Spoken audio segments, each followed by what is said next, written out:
사도신경으로 신앙 고백 드림으로 새벽 예배 시작합니다. 전능하사 천지를 만드신 하나님 아버지를 내가 믿사오며 그 외아들 우리 주 예수 그리스도를 믿사오니 이는 성령으로 잉태하사 동정녀 마리아에게 나시고 본디오 빌라도에게 고난을 받으사 십자가에 못 박혀 죽으시고 장사한 지 사흘 만에 죽은 자 가운데서 다시 살아나시며 하늘에 오르사 전능하신 하나님 우편에 앉아 계시다가 저리로서 산자와 죽은 자를 심판하러 오시리라. 성령을 믿사오며 거룩한 공회와 성도가 서로 교통하는 것과 죄를 사하여 주시는 것과 몸이 다시 사는 것과 영원히 사는 것을 믿사옵나이다. 아멘. 아침에 우리에게 주시는 하나님의 말씀은 요한복음 16장 16절에서 24절 말씀까지, 요한복음 16장 16절에서 24절 말씀까지 말씀 찾으셨으면 한 목소리로 같이 읽습니다. 조금 있으면 너희가 나를 보지 못하겠고 또 조금 있으면 나를 보리라 하시니 제자 중에서 서로 말하되 우리에게 말씀하신 바 조금 있으면 나를 보지 못하겠고 또 조금 있으면 나를 보리라 하시며 또 내가 아버지께로 가미라 하신 것이 무슨 말씀이냐 하고 또 말하되 조금 있으면이라 하신 말씀이 무슨 말씀이냐 무엇을 말씀하시는지 알지 못하노라 하거늘 예수께서 그 묻고자 함을 아시고 이르시되 내 말이 조금 있으면 나를 보지 못하겠고 또 조금 있으면 나를 보리라 하므로 서로 문의하느냐. 내가 진실로 진실로 너희에게 이르노니 너희는 곡하고 애통하겠으나 세상은 기뻐하리라. 너희는 근심하겠으나 너희 근심이 도리어 기쁨이 되리라.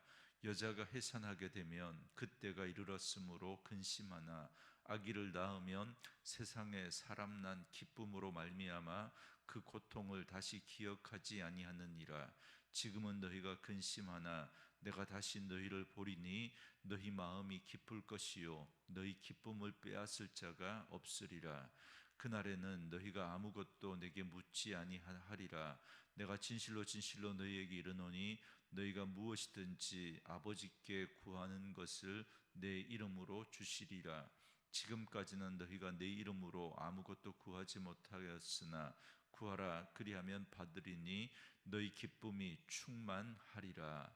아멘.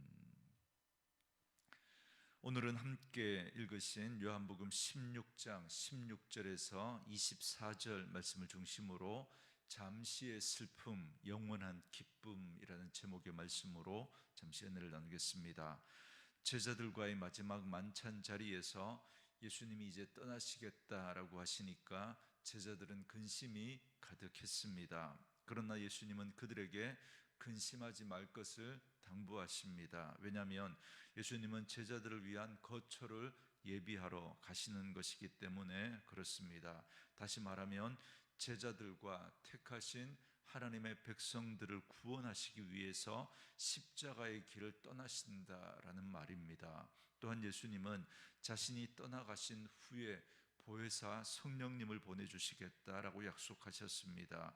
그렇기 때문에 자신이 떠나가는 것이 제자들에게는 오히려 더 유익하다라고 하셨습니다. 왜냐하면 보혜사 성령님께서 오셔서 하나님의 말씀을 기억나게 하시고 죄와 의와 심판에 대하여서 세상의 잘못된 생각을 꾸짖어 제자들을 진리 가운데로 바르게 인도하실 것이기 때문에 그렇습니다.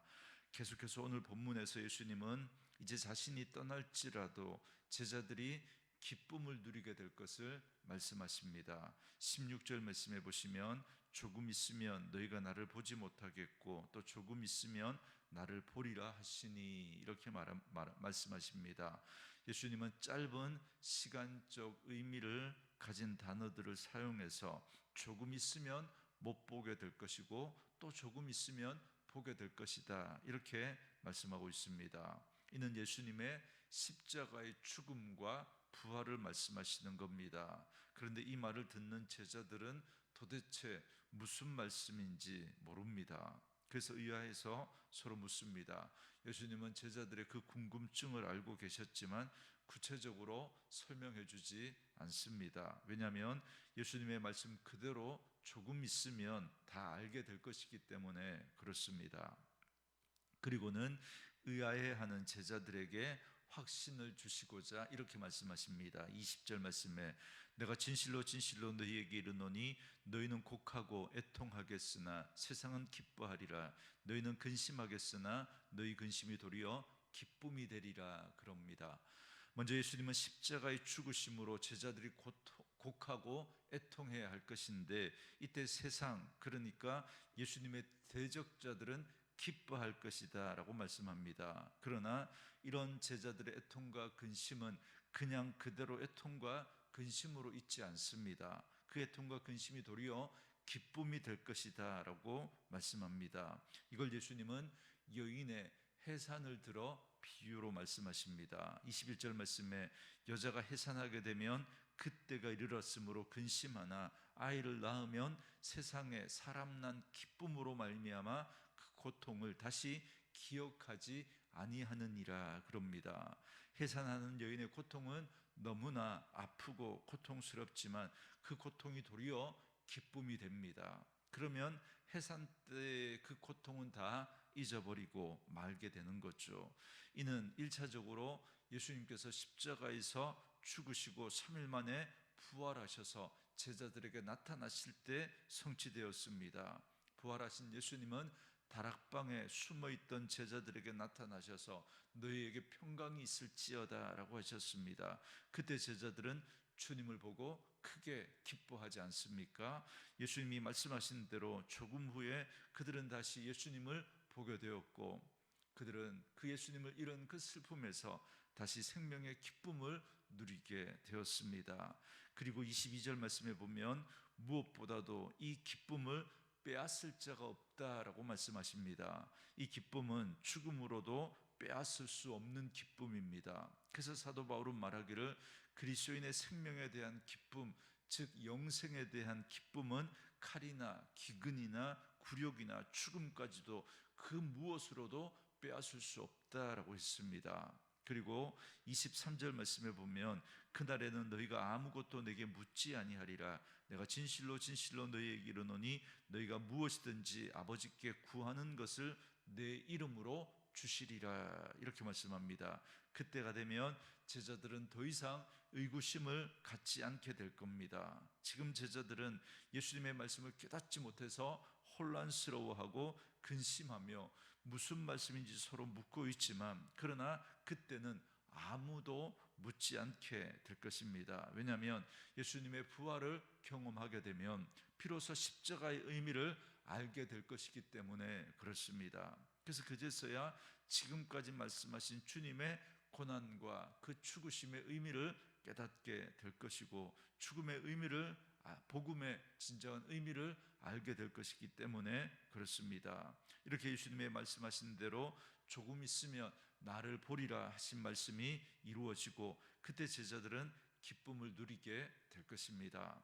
이처럼 예수님이 지금 십자가 고난의 길을 떠나심으로 제자들이 잠깐 슬퍼할 수 있겠지만 결국에는 참된 기쁨을 얻게 될 것을 말씀하고 있는 겁니다. 그리고 나아가 예수님은 그 기쁨을 충만히 누리게 될 것을 말씀해 주십니다. 특히 이 말씀에서 진실로 진실로 이렇게 진실로라는 말씀이 반복해서 2번 예수님께서 사용하시는 예수님만이 사용하시는 아주 특별한 표현이 있습니다.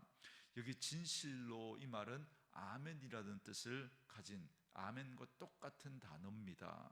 여러분 예전에도 설명해 드렸지만 일반적으로 아멘은 우리가 언제 하냐면 그 말을 들어보고 그 말씀이 맞습니다, 그 말씀은 진리입니다, 나도 그렇게 동의합니다 라고 할 때 우리는 말을 듣고 뒤에 아멘을 씁니다. 그런데 예수님은 아멘을 앞에다가 쓰십니다. 왜냐하면 예수님은 말씀이 육신이 되어 우리 가운데 오신 진리이시기 때문에 예수님은 아멘을 앞에 쓸 수 있는 겁니다. 그리고 그렇게 아멘 앞에 쓰고 난 다음에 아멘, 아멘 하고 난 다음에 예수님께서 진리를 선포하는 거죠. 그러니까 지금부터 진리가 선포되니까 너희는 주의해서 잘 들으라는 겁니다.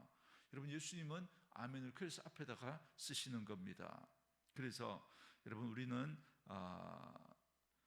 진리를 말씀하시는 그 예수님의 말씀, 이 표현이 앞에 딱 붙으면 지금은 굉장히 중요한 말씀을 하시구나, 여러분 딱 감을 잡고 그 말씀은 여러분이 그냥 진리로 받아들이시면 됩니다. 그러면서 지금 말씀하시는 내용이 뭐냐면 기도에 대한 겁니다. 그만큼 기도에 대해서 강조하시고 기도가 너무 중요하다라는 사실을 말씀하십니다. 여러분, 우리가 지금까지 살펴본 말씀을 생각해 보면 예수님은 보혜사 성령님에 대해서 계속해서 말씀하셨는데, 여러분 눈치채셨는지 모르지만 그때마다 기도에 대한 말씀을 함께 하셨다라는 겁니다. 왜 그럴까요? 기도와 보혜사 성령님에 대해서 예수님이 거듭 말씀하시는 이유는 근심하고 있는 제자들을 위로하면서 예수님이 떠나신다고 해도 그들이 가지게 될 능력이 얼마나 놀라운 것인지를 보증해 주시기 위해서 지금 이 말씀을 하시는 거거든요. 그러니까 그들이 기도할 때 성령의 능력을 경험하게 될 것이라는 겁니다. 여러분, 똑같이 신앙생활해도 어떤 사람은 성령의 능력을 경험하면서 살아가는 사람이 있는가 하면 똑같이 신앙생활하는데 그걸 경험하지 못하는 사람이 있습니다. 여러분, 그분 안에 예수님이 없기 때문입니까? 성령님이 안 계시기 때문입니까? 아니요. 성령님은 예수님을 영접할 때 우리 안에 동일하게 계시지만, 그러나 기도하는 사람, 그 기도하는 사람이 그 능력을 경험하게 되는 것입니다. 실제로 오순절 마가 다락방에서 기도할 때 제자들에게 성령님이 강림하셨습니다. 제자들은 아직은 예수님의 이름으로 구한 적이 없습니다. 그러나 이제 예수님께서 십자가의 그 구속 사역을 다 이루신 후에 그들이 예수님의 이름으로 하나님 아버지께 무엇을 구하든지 무엇이든지 구하실 수 있다라고 하는 보증을 하고 계십니다. 그래서 이렇게 말씀하십니다. 24절 말씀에 지금까지는 너희가 내 이름으로 아무것도 구하지 아니하였으나 구하라, 그리하면 받으리니 너희 기쁨이 충만하리라 그럽니다.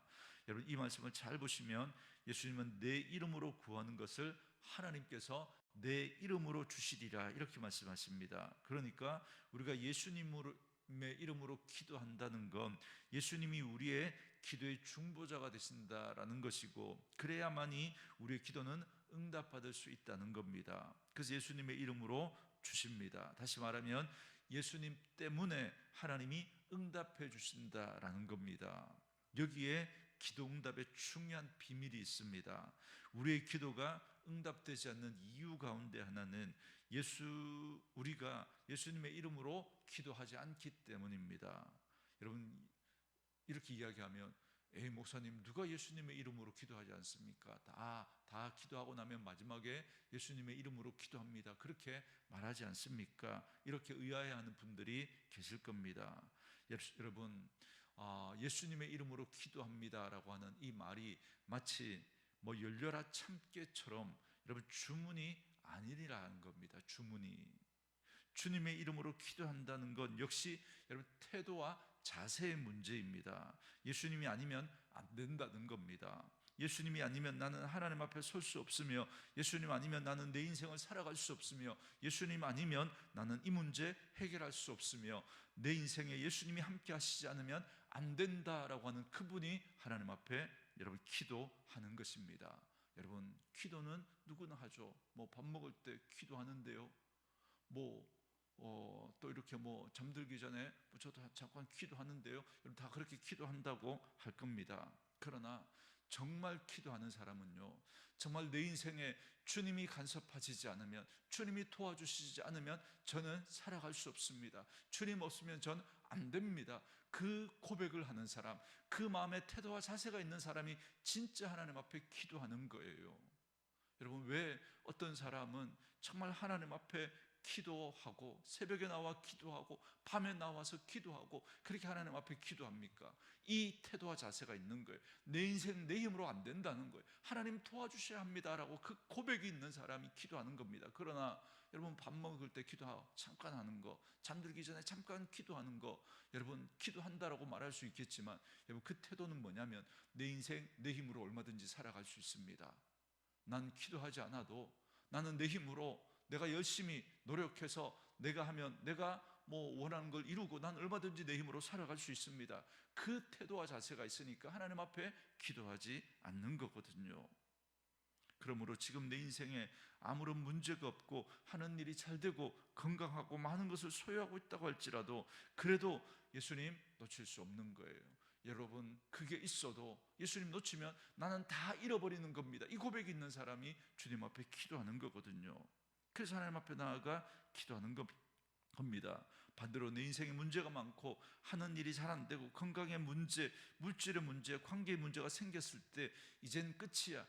내가 함부로 판단하지 않고 하나님 앞에 이 문제를 가지고 나아가 예수님의 이름으로 하나님께 맡겨 드리는 겁니다. 그래서 정말 사람은 잘 될 때에도 난 이것 때문에 사는 자가 아닙니다. 나는 이것 없어도 살아갈 수 있지만 예수님 없으면 살아갈 수 없습니다. 그 고백을 하는 사람이 그렇게 잘 되는 중에도 주님 앞에 나와 기도할 수 있고요. 여러분 정말 모든 것이 없고 안 될 때 그때 더더욱 주님 앞에 나아가 나는 이것 없어도 주님 있으면 살아갈 수 있습니다. 그 태도와 자세로 주님 앞에 기도하는 것입니다. 이렇게 기도하는 자에게 하나님은 기도 응답을 약속하시고 너희 기쁨이 충만하리라 말씀하십니다. 그러므로 사랑하는 성도 여러분, 우리가 믿음의 삶을 살아가면서 기도 없이 살아간다라고 하는 건 있을 수 없습니다. 왜 나는 예수를 믿어도 기쁨이 없는가? 왜 나는 예수를 믿어도 예수 믿지 않을 때와 별반 다르지 않는가? 예수의 이름으로 기도하지 않기 때문입니다. 아니요 목사님 저 기도해 봤는데요 그래도 응답이 없던데요. 혹시 이렇게 생각하는 분이 있습니까? 그렇다면 정말 나는 예수님 아니면 안 됩니다. 예수님 아니면 내 인생 살아갈 수 없습니다. 예수님 아니면 나는 아무것도 아닙니다. 이 마음의 태도와 자세가 있는지를 한번 점검해 보셔야 합니다. 그러므로 오늘 우리는 이 말씀을 붙들고 하나님 앞에 기도해야 합니다. 주님의 이름으로 의지하여 주님의 이름을 의지하여 기도하시기 바랍니다. 여러분 주문처럼 갖다 붙이는 게 아니라 그랬죠. 정말 주님 없으면 안 된다라고 하는 그 태도를 말하는 거예요. 그러면서 성령님의 도우심을 구하며 기도하시기 바랍니다. 기도 없이 하늘의 기쁨을 누리며 이 땅을 사는 건 불가능합니다. 그러므로 오늘 말씀을 다시 한번 기억하시기 바랍니다. 예수님은 제자들을 향해서 조금 있으면 나를 못 보겠고 조금 있으면 다시 보리라 라고 하시면서 그때 너희 기쁨을 빼앗을 자가 없다라고 하십니다. 이처럼 우리는 주님의 십자가와 부활로 말미암아 이 세상이 빼앗을 수 없는 하늘의 기쁨을 얻은 자들입니다. 그리고 우리가 주님의 이름으로 기도할 때 이 기쁨이 더욱 충만하게 될 것입니다. 그러므로 이 땅에서 살아가는 삶 가운데 당하는 잠깐의 고난이 있을 수 있겠지만 그러나 그것 때문에 너무 근심하지 마시고 나를 위한 주님의 십자가와 부활의 은혜를 날마다 기억하며 더욱 주님의 이름으로 기도함으로 하늘의 기쁨이 충만한 삶을 살아가는 저와 여러분 되어줄 수 있기를 주의 이름으로 축원합니다. 우리 주신 말씀 묵상하시면서 이 찬양 함께 들으시며 기도하는 시간 갖겠습니다.